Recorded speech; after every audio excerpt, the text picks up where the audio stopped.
I work for Moody's Investor Service, credit rating agency, institutional and foreign credit rating agency. I'm an IT manager. I've been in the IT field for about 16 years now. I manage a team of global team of 24 software support professionals. So happy to be here. Thanks, Bruno. My name is Mirande Valbrune. I was born here in the U.S. My parents are Haitian, Gonaïve and Semak. I'm very much part of the Haitian-American community and Haitian diaspora. Grew up in East Flatbush, Brooklyn. So undergrad Cornell, and then I went to Penn Law. I'm an employment lawyer. I've been practicing for about 13 years, and I'm the Vice President Employee Relations for Brown Brothers Harriman. It's the largest, oldest private bank in the U.S. Good afternoon, everyone. Can you hear me? Is it on? Okay. I'm Sandra Lucy Jean. I was born in New York, but raised au Cap Haïtien. My parents are from Haiti. I actually have very strong connections to Boston because I moved here in 1994 and finished law school at Suffolk University Law. And then in 2008 moved to Georgia, where I had the opportunity to serve the Georgia Haitian community. Back in 2008, a few of us got together and started talking about how we can support the businesses in Atlanta. And in 2011, myself and two other gentlemen, along with the support of the community, co-founded the Georgia Haitian-American Chamber of Commerce. The organization has been in serving the community since June 2011, and we're very proud to say that we just had a conference with H.H. Targ just 2 weeks ago, similar to this one, but not really, with an Atlanta flair. And I was happy to be able to come here and be part of this panel and share with you some of the great things we're doing in Georgia. So I'm happy to be here, and I'll pass it on to Eveline. Okay. Well, excuse me, good afternoon, well, good evening, everyone. My name is Eveline Pierre. I'm actually Haitian-American, born and raised in Miami, Florida, one of the original people that is actually from Miami. My parents are actually from Haiti. My mom is from Akaye, and my dad is from Port-au-Prince. And I started the first Haitian Heritage Museum in the world outside of Haiti. We founded back in 2004 to actually celebrate the bicentennial of Haiti. And right now, I'm also a speaker and an author. And also, I just started the Women's Tech Alliance, and I'm also heavily populated in doing advocacy for women. Anything with women, I'm all about that because I think it's super important and we got power. Okay, girls rock.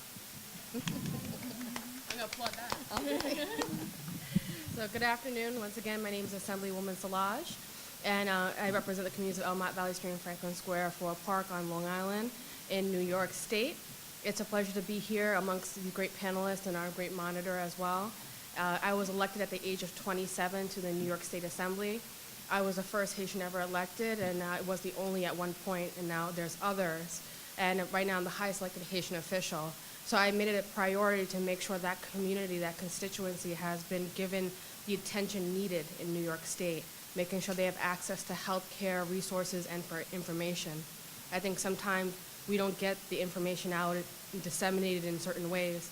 Our community, we like to be on the radio, we like to be on TV, and in the newspapers as well.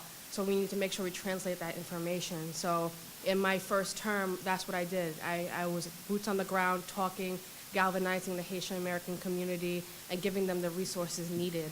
And it's truly a pleasure and an honor to serve the community in ways which we create legislation. We work on budgeting in the $157 billion New York State budget, making sure that the Haitian-American community is served in that budget, as well as working with constituents, making sure that they have access to resources needed, and women empowerment as well. So I like to sing next to this girl. So thank you so much. Hello, everyone. My name is Jacques-Jean. I'm really based in Texas, Plano, and I was really thrilled to hear about what's going on over here, specifically with NAHP. I left Haiti in 1989. Right after that, I went to Mexico for my undergrad, economics. And then after that, spent 5 years in Mexico, moved to Brazil. From Brazil, teaching for a while, and then come back here to the States. Went to Carnegie Mellon, did my master in Carnegie Mellon, and then from Carnegie Mellon, I moved over here to Harvard, HBS, for an executive program. From there, start working for corporate America. Right now, I'm the head of IT for one of the business in Schneider called Industrial Automation. Schneider is a $35 billion business, and I'm the head of IT for one of our business, which is a $7 billion business that based in US. Our headquarters is in France, Paris. Set up also, I'm the founder of Universal Learning Center. What we have done is we built 3 libraries in Haiti, in the north side of Haiti, and going about to open a 4th one, and would love to share with you about what's going on. Wonderful. As promised, this is quite a distinguished panel. Thank you again for sharing your time with us today. And so let's jump into a few questions. Maybe we'll start where we just left off with Jacques, as far as your job and the kind of work that you do. And actually, if you were not doing what you're doing currently, what would you be doing? What would I have been doing? I'm not sure.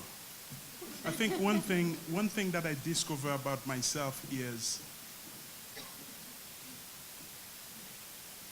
you have the life that you're living here, you have to live life for the future. What does that mean? Is really live the moment so that you can forge and build an environment so that the future generations can enjoy it. So if I was not doing the job that I'm doing now in corporate America, my full-time job would be social services, giving, volunteering, work with others. And this is what I'm trying to do right now, is trying to gear to that direction so that hopefully when I reach my retirement age, I can focus on my foundation. Wonderful, thank you. And maybe we'll move to Assemblywoman Solange. It seems that you've really paved the way for yourself rather quickly within the political space. I actually went to school with your older brother, and I know he's proud of the work that you've done. Maybe you can help the audience think about the political space, how one gets involved, how one moves up, and what are the prerequisites for doing well within that world?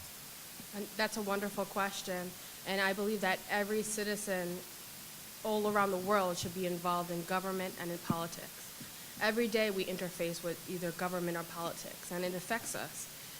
The most minute things, like a pothole in front of your house, it might annoy you, but that's government not working.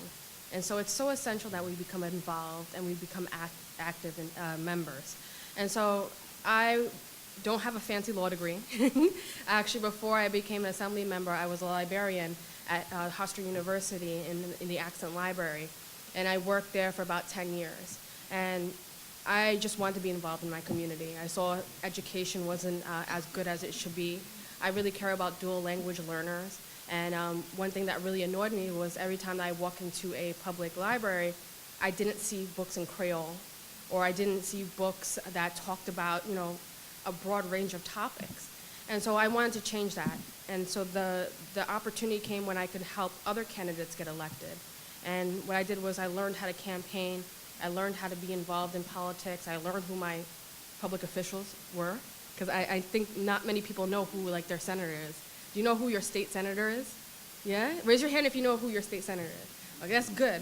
Typically when I go in the room, at least 10 hands go up out of 50 or 60. And so being involved in that respect is just essential.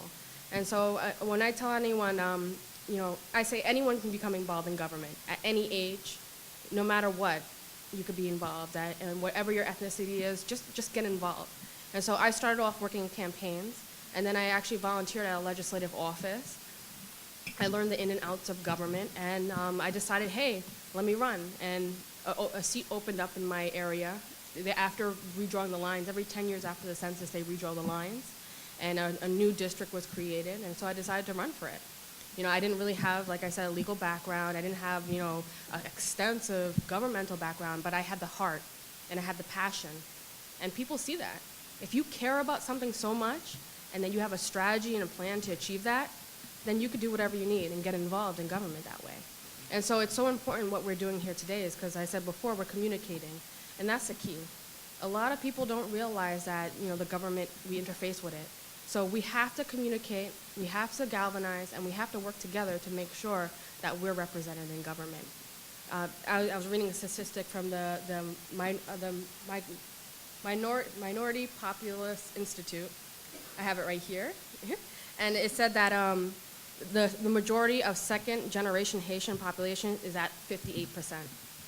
58%, that's a large majority. And that we need to make sure that they understand how to get involved. The millennials are considered like the lost generation. They're constantly bombarded by college debt,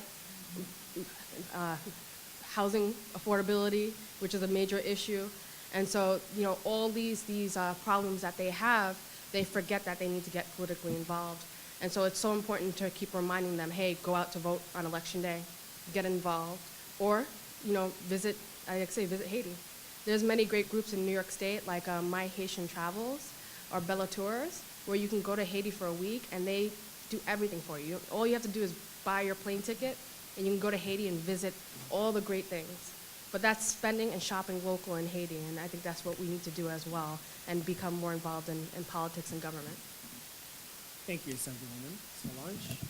The next question for Eveline, Pierre. So I grew up in Miami, and I'm familiar with how things work in that part of the country. It's not like Boston, it's not like New York where I currently live. The work that you're doing within the IT, tech space, or even galvanizing women at least 20, 25 years ago was not very common. And so maybe you can walk us through the process by which you've been able to organize people around those very important issues and maybe highlight a couple of challenges that you've encountered during that process. Okay, well, I guess the first thing that I did while I was in South Florida, I left. I actually went to D.C. I went to get my college education. I went to actually Howard. I always have to say I went to the black Harvard, but now I'm here, I can say I'm at Howard and Harvard. So anyway, so I went to get my education in Washington, D.C., and I was a poli-sci major, minor in history focused on Latin America and the Caribbean. And I was on that track trying to go to law school, you know, and I was like, okay, if Thurgood Marshall could be the first black Supreme Court justice, I'm going to be the first black something. I didn't know what that was exactly. And as I went to law school and I was starting, and I was actually starting the museum as well at the same time, completed my first year, and I was like, gosh, I have to do something different. And you know, Haitian parents, if you're not a doctor, engineer, or lawyer, you need to leave the house quick. So I'm like, yeah, I feel like I want to start a museum. They're like, "Kiss all again?" I was like, museum. And they're like, really? And I had to convince them. And yeah, it was funny. It wasn't funny then, now it's funny now. But, and then I had to convince them. So I really had to, I guess, learn my community, because I was like Haitian-American. And then of course, as you are a child, you're always a child. No matter how old you are, you're always going to be a timun in front of them. So basically going to the gatekeepers in South Florida, and they were not trying to relinquish power. So what I did, I just kicked the door down. I was like, okay, y'all want this museum? Y'all don't want the museum? I'm going to do it by myself. And when I say by myself, I did not go to the old guard. I went to the college kids, because I speak that language, because I feel that even though the college kids, they don't know that they want change, but they want change. And they're not tarnished by different ideologies that are happening in South Florida. And there's a lot of different ideologies there. So I felt like, okay, I'm gonna speak the kids' language. We're going to involve them, I guess, mentor them, get them involved in the museum, and, you know, buy them food. Anybody likes food, so that was like my bribe. And get them involved in what we were doing. So that's how we were able to actually create this network and trying to understand who you are. Because I think a lot of times, you know, I was fortunate enough that my parents used to send me to Haiti every summer. And I wanted to go to Disney World. And I'm like, we're going to Haiti again? They're like, yes. I'm like, I want to make Mickey Mouse. I'm like, no, we're going to Haiti.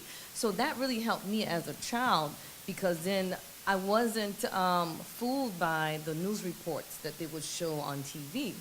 And I was like, this is not the Haiti that I know, because I was fortunate enough to go there, go to the beach, go to the movies, just really enjoy myself. So I was able to actually have that experience and really transport that experience to the younger Haitian Americans who were actually living in South Florida. And within that group, change their ideology, change their mind, letting them know that they can do anything that they put their mind to. And I have been very successful. We have one student who used to work with me, my very first intern. She now works for the CIA. I have another intern that used to work for the museum. Now she's like the Haitian specialist from Homeland Security. So that's how I felt that I could change it from the inside out. I mean, you didn't have to go and pick it, but I just really got these kids into the museum, and I let them know everything and showed them everything, and I was able to make the change from the inside out. Thank you for sharing those points. I think one of the key topics that you raised is the one of ceding power. And at some point, it's definitely something that should be discussed further, I would suggest. And by the way, I also went to undergrad in DC, and every summer in Haiti, we have a lot in common. Very nice. Next, Sandra. You have been very involved in organizing and galvanizing around Haitian issues, Haitian communities within Georgia. And I think oftentimes we attend these types of gatherings, but we may take for granted the amount of work that it takes to not only attract the right people in the community, but keep them together. Can you walk us through how you've gone about that process? Sure. You know, Atlanta is a little bit different than some of the other, what I call big metropolis. A lot of Haitians are just now moving to, over the past decade, just moving to Atlanta. And they come from big settled cities like Miami, or I should say states, like Miami, Massachusetts, New York, even Chicago. And when they get to Atlanta, including myself, you find yourself a little lost, because you're not finding the resources that are usually available around the corner. I remember, speaking of remittances, I went to Atlanta and I was looking for a CAM. You know, I came from, I lived in Milton. I lived in Milton, and when I needed to send money, I just went to Mattapan Square, and I can have my choice of Unitransfer and CAM and Western Union, you name it. I go to Atlanta and I can't find anything. I'm like, what the heck? No Haitian restaurants, you don't know where anything is. And Georgia's big. If you've ever been there, it's just all over the place. So the challenge was a little bit different, and I will admit that I didn't go to Georgia looking for a challenge or an opportunity to support the community. I'm an attorney. I did labor and employment. And then I went to Georgia because of my job. What got me involved in the Haitian community was the earthquake, believe it or not, when they started transporting a lot of the evacuees from Port-au-Prince, and about 65 of them, 65 families landed in Georgia, and I found out about it. I started volunteering with them and just giving of myself, spending time. And from that, people knew me, and that's how they reached out to me, and we talked about the chamber, and we started the chamber. I must say that as a single woman, because I'm divorced, a lot of people didn't understand where I found the time to volunteer so much and raise my two girls, one of which is at Hampton University in Virginia right now. But I just did it. And from that, a lot of other women, I must say, in the community started coming out and just targeting and focusing on causes that were dear to themselves. So they started out volunteering with the chamber as well, just helping us with issues, different events. And then from that, we have now an organization called HERO, which is Haitian Youth Reaching Out. There's also the International Women of Hope, which is an organization that caters to women issues and is doing a fabulous job with domestic violence issues, mental health, just issues that people don't talk about in the Haitian community. There's others, there's a young lady who started volunteering with the chamber, and from working with myself and the other leaders within that organization, she went ahead and started what's called Bomb Seed. She got together with some people from Kennesaw State, and Bomb Seeds really just support organizations that are already in Haiti, providing education to the youth in Haiti, and she just helps them with resources, truly just helping them find the books and money for the food and everything else that they need. So it's just amazing to see how I just got involved really because I wanted to do something when the evacuees came, and it led to the chamber, and now there's so many organizations in Georgia that are doing things that really support the community. We now have Haitian restaurants that I can point you to if you come to Georgia. We also have and it's just amazing to see how the community is growing and people are finding others that are like-minded so that we can support the community at large. It's amazing. And I'm honored and humbled to be part of that movement. Wonderful. Thank you for sharing those points. Next, we'll move right along to Ms. Mirande Valbrune. I've known Mirande for a very long time, and she's always amazing with respect to the amount of work that she's able to produce and things she's able to do for the community. And I think she represents many people in the audience and the young Haitian-American population in general in terms of not necessarily having had strong ties directly to the country, but still finding ways to give back and participate. Maybe you can share what are some of the key things that people can do from the U.S. in order to be helpful with Haiti's development. Thanks for that introduction, Jacques. So as Jacques mentioned, my ties to Haiti, I wasn't born in Haiti. I've been to Haiti once, mais je parle créole. C'est la première langue que m'apprends à parler. And, I was raised, as I mentioned, in East Flatbush, Brooklyn, also known as TIET. So my connection to Haiti and to the Haitian diaspora and my identification as a Haitian American is very strong. That being said, I think that there's a lot that every single one of us sitting here can do, key things that we can do and that we can start doing immediately in order to help promote sort of Haitian development and growth. One is, and it was mentioned by one of the previous panelists, how many people here have seen that article about the Instagram and the photos and sort of starting a personal rebranding of Haiti? I think that that's really a great area of potential impact for everyone here because we all have our own spheres of influence. And that may be in our families, our communities, our friendship circles on Facebook, on Instagram, and sort of reframing or recasting the dialogue around Haiti and how Haiti is viewed and considered, I think is very important from many perspectives.